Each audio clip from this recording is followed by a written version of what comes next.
what the heck is this thing?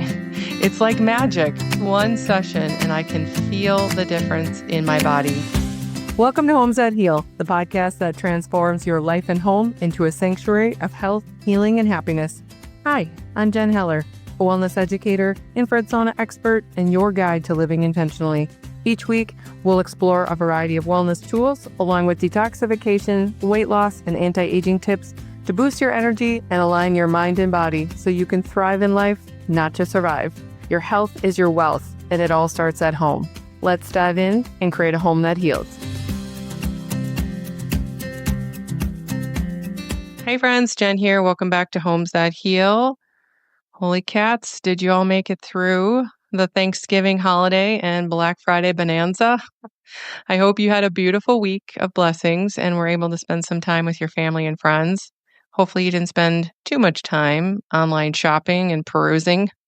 Oy vey, what a time to be alive, isn't it? Like, between my inbox on fire with literally hundreds of emails a day, that's not even a joke, my social feeds are now suddenly totally overloaded with ads and sales and marketing and suggestions for pages that I should follow that apparently they think I'm going to like. Everything just feels fast and furious. And I'm just over here wondering, my friend Jody, I wonder what she's up to from high school. But yet my Facebook feed is just full of everything that I don't care about and somebody trying to sell me something. So I get it. It's crazy. And as it relates to the sauna space, no surprise, there's also so much noise online.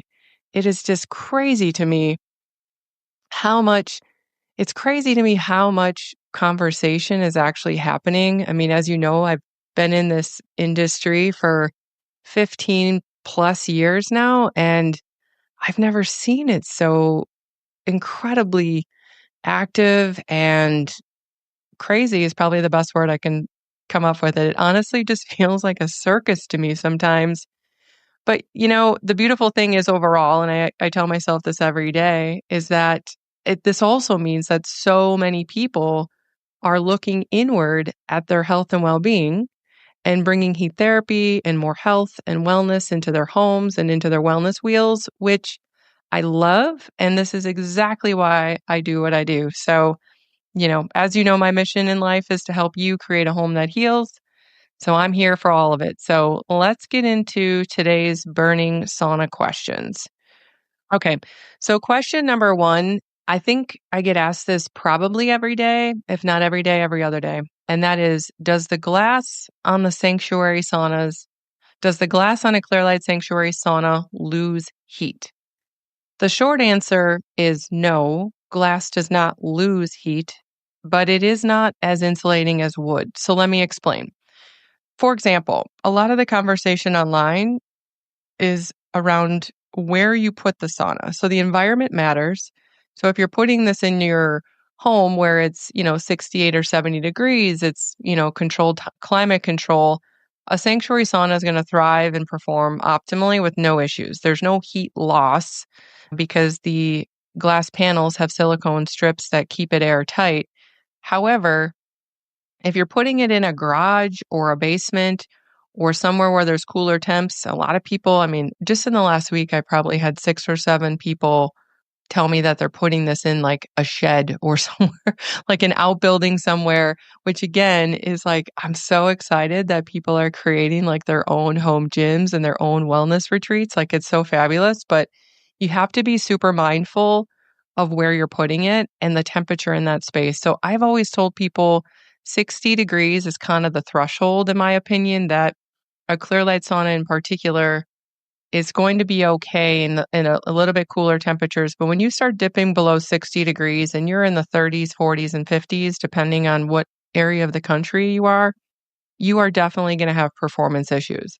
These are indoor saunas. They are not meant to be outside, working against outside temperatures. So please know that while it's fabulous to create these spaces anywhere you can, you're putting an indoor piece of furniture outside and expecting and hoping for it to work, and it's just not. So kind of like a TV, I tell people, if you put your TV out there or your, grandmother's dining room table and you wouldn't have any any concerns, like maybe it's okay for a sauna, but if you just hesitated when I said that and you're like, maybe the TV is going to be too cold, or maybe that's not an ideal place for, an heirloom piece of furniture, then it's probably not a great space for a several $1,000 infrared sauna as well. Just something to think about. But getting back to the glass, as I said, the glass panels are airtight with silicone strips, but what they're not is very great at insulating. So, for example, the best analogy I like to use is if you heat your home to 70 degrees, but I live in Wisconsin. So, say if it's 30 or 40 degrees outside and it's 70 degrees in my home, and I put my hand on the window, the glass is cold. It's cold because it's cold outside and the cold resonates with that glass and it's very difficult to heat up. So you can contain the heat in our home, but what you can't do is consistently expect an entirely glass front sauna with a glass ceiling to warm up and optimize and function optimally in a 50-degree garage. Like it's just not going to work ideally. Can you still put it out there? Absolutely. That's your choice. But you do need to understand that there isn't anything that the manufacturer can do to help it perform better for you. It's meant to be indoors in an ambient airspace of indoor temperature. So, a couple things that you can do, not setting it up on concrete by means of putting a rug or something in it. I mean, there are some things that you can do to help heat the space, like bringing a heater into that garage space. But at the end of the day, the question, do the glass panels lose heat? No, they don't lose heat. They just don't, glass is not insulating like the wood cabin. So like a Premier sauna has all, wood panels.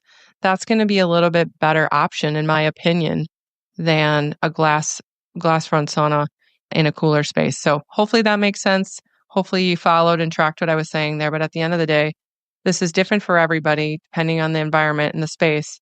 But do know that that's what you're working against in these cooler temperatures. So second question, kind of off the heels of that, is what is the max temp? So as it relates to a Clearlight sauna, Clearlight's control panel maxes out at 175 degrees. Now that doesn't mean all saunas are going to get to that temperature. That just means that's the max it can go. Sanctuary saunas are hotter than Premiers because they are full spectrum. You can upgrade your Premier to add full spectrum, which could potentially get you into some higher heat temperatures. But what I want to tell you guys is the sweet spot range for infrared is not in those high heat temps anyways. And everybody's tolerance to heat is different. So again, this chatter online about the discussions about, what's the optimal temperature, how hot do they get, I need it to be max temp. That's really not for everybody. Everyone's heat tolerance is different. And so the sweet spot for most people, and my suggestion, now this is just my opinion from many years experience, as well as I owned a sauna studio and wellness center in southern Wisconsin for many years. And thousands of people, came into my center over the years. And the sweet spot for most people from a therapeutic range is like 120 with a max of 150. Now, again, my opinion, I'm not suggesting I don't have some PubMed cited statistic in the show notes on this. I'm just telling you what most people that I've worked with, the tens of thousands of people I've worked with over the years, tell me their sweet spot range or where they're sitting like 130, 135, 132, 140, heat shock protein activation, heart health, cardiovascular, people trying to lose weight, people dealing with serious heart conditions, people dealing with serious stress to the body. Heat is supposed to be therapeutic, not put more stress on the body. So if I could say that again for everybody in the back, hotter is not better. Infrared heat is a light energy that's designed to work with the body to elevate your core temperature a few degrees so that you sweat from the inside out. But what it's not meant to do is be heavy, hard to breathe, put more stress on the body. It's not meant for you to be gasping for air, wondering when this session is over. Find your sweet spot for what feels good for your body and just revel in that and know that the infrared heat is doing what it's supposed to do. So if there's something specific you're looking to achieve, well, then that's a different conversation and you can kind of find a different, more targeted range. But as it relates to these all the studies, the Finnish studies and the longevity studies from traditional saunas, literally going back centuries, that 170 degrees or 175 degrees, that is for traditional saunas. Again, traditional saunas, not infrared. So I just really want people to be mindful about what their intended purpose is for buying something like this. It's to bring more wellness, less stress, more relaxation, oxygenation of the body, mind, oxygenation of our cellular system, our muscles, aches and pains, bring more awareness and stillness to our body, mind, and spirit. It is not meant to pile on an aggressive amount of heat onto the body and overload it. So, sorry, don't mean to beat a dead horse there, guys, but it's just every day I'm explaining this to people that you need to be mindful about why you're buying this, not why somebody else is buying it. So, think that through. What is the heat up time? This is kind of like a part two of this. I think I kind of talked a bit enough about the heat therapy, but again, this is different for everybody based on their heat tolerance. My mom doesn't sit at the same temperature as me. I would consider myself a heat warrior. She is not. I like a good sweat session. She doesn't mind sweating, but she's not in there to be, high heat temps or high sweat or deep sweat. She's looking for more arthritis, aches and pains, inflammation, just that warmth to the core. So her heat up time is maybe 20, 30 minutes. My heat up time is usually 30 to 40 minutes. Just kind of depends on what you're looking for. So again, please don't get caught up in the weeds on all the conversation online that you have, that there's like this specific finite heat up time. Like, I must get in at 30 minutes or I must wait till 45. I know people who get in their sauna after it's been on for 10 minutes because it's over 100 degrees. And why wouldn't you get in, climb in, start relaxing? So anyways, I feel like I could get on a soapbox about this because there's just there's so many questions around this. And I don't want to say that there isn't direction and protocols and recommendations, but what I'm trying to say is that there's no right or wrong way to do it. It's kind of like you just start and you just get going and you find your groove and your rhythm and what feels good to you. And that's the way to do this. And so we don't want to compare to traditional saunas and we don't want to compare to other people. So I think I hit that home for everybody. If not, send me a note. No, just kidding. Anyways, okay. Second question, or excuse me, question number 3 is around electrical. Where is the electrical cord and what kind of outlet do I need? Okay, so a couple things we're going to go over here, and please write this down or take notes and listen carefully because we're talking about indoor and outdoor saunas. So Clearlight has indoor saunas and they have an 8-foot cord that comes out of the back left corner ceiling of the sauna. So if you're looking at the sauna like you're about to step in, it's going to be on the back left corner ceiling. It's 8 feet long. The second option is an outdoor sauna, which has a 6-foot cord on the back left lower corner at the base. So again, outdoor saunas, 6 feet cord, lower to the base near the ground. Indoor saunas, 8-foot cord, back left corner ceiling. So it's very important that you know where these cords are in relation to where your outlet is or where you're maybe installing a new outlet. Because do know if you're putting in an indoor sauna, you do not have 8 feet from the base. You have to come down from the ceiling and then you have, a few feet to work with. And especially if aesthetically you want to hide that cord so that you don't see it, you want to tuck that outlet just slightly behind the sauna or in a place where you can still reach it, but it's visually not seen. So typically normal floor height is still okay, of course, but put it in a spot that you can reach this outlet. Don't tuck it so far back that you can't get at it. Very important to know how much space you have with these cords. Too many people are calling me saying, I underestimated. Can I use an extension cord? The answer is no, you cannot. You cannot use an extension cord with a Clearlight infrared sauna. That's going to void the warranty. That's going to be a problem for you. So please be very mindful of where you're putting the outlet. So the next part of this is just coining off the outlet conversation a little bit. The 15 amp standard outlet saunas, there are a few options for that. But you also have to be sure, there's a caveat to this, you guys.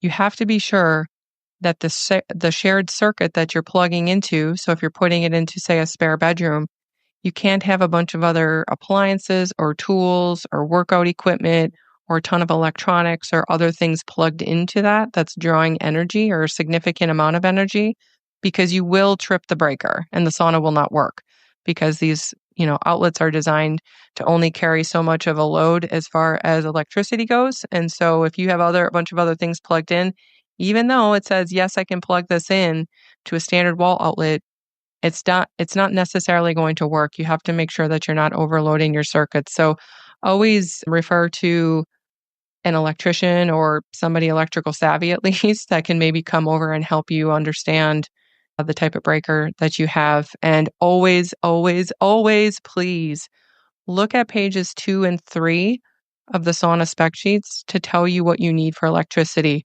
If you're adding accessories, you need to look at page 3. That is very important. If you are adding accessories to your sauna, look at page 3. That's going to tell you the outlet that you need. Page 2 of the spec sheet is only sauna only.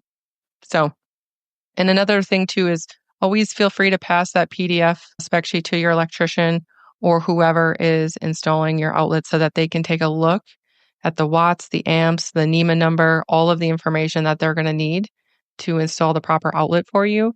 And then last, just a note about GFCI outlets. Those are usually troublesome, and you should not use those unless it's absolutely necessary for code. There's surge protection built into the saunas, so GFCI outlets, the sensitivity of it tends to trip them.